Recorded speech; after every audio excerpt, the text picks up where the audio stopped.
By most estimates, today there are approximately 2 to 5 million self-identified Muslims living in the United States. African American, Arab, Latino, or Caucasian, some are recently arrived immigrants. Others have been here for generations. In a post-9/11 United States, the subjects of terrorism and Islam have long been sensitive issues, especially as the United States leads a campaign against a terrorist group often referred to as the Islamic State. Many Muslim Americans are repeatedly faced with the option to either ignore or distance themselves from violent, faraway attacks often conflated with their religion. A lot of young guys who come and talk to me, they say that, look, it's fine that nobody says anything to me because people in America don't care about this stuff, but when I watch TV, when I watch Fox News, when I watch CNN, all I hear is Islam is a very radical religion. Questions persist about whether there is something inherent in Islam that lends itself to extremism. There is absolutely no link between ISIS and Islam, but because their actions are so despicable, they come out looking like a big part of Islam. And part of the problem, I think, is that the moderate Muslim world isn't speaking loud enough. And another part of the problem is that when moderate Muslim world does speak, they don't get the same coverage as the extremists do. We need to kill them. The radical Muslim terrorists hell-bent on killing us. You're in danger. I'm in danger. We're at war, and this is not going to stop.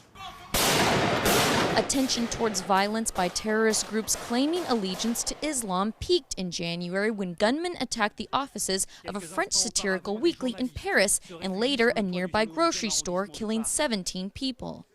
One of the gunmen there, one of the terrorists, saying what says on your screen, we've avenged the prophet. He says it 3 times, which has some kind of talismanic quality for him within his own perverted faith. In the United States, many look to the Muslim community for a response.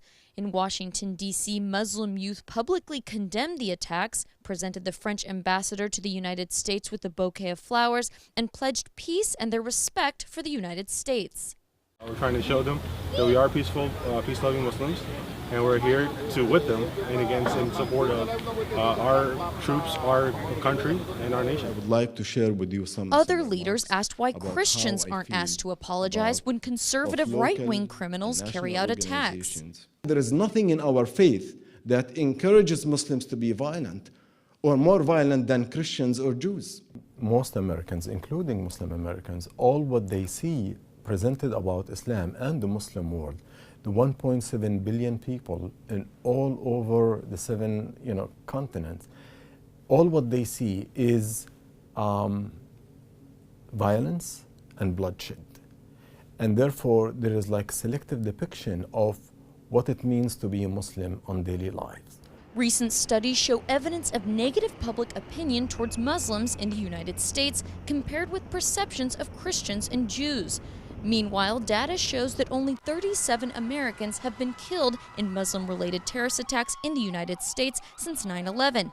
In fact, in 2013 alone, more people died in the U.S. from accidental gunshot wounds at the hands of children than by bombings.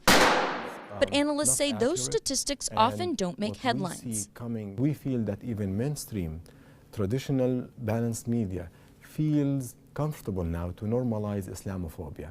And they just bring so-called experts who know nothing about Islam, nothing about the region, nothing about what's going on in terms of foreign policy.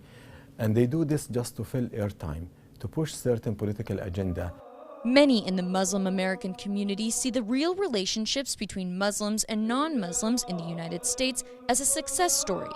However, they say it's the U.S. media's portrayal of Islam that could end up driving away a generation of Muslim youth that feels unwelcome in the United States.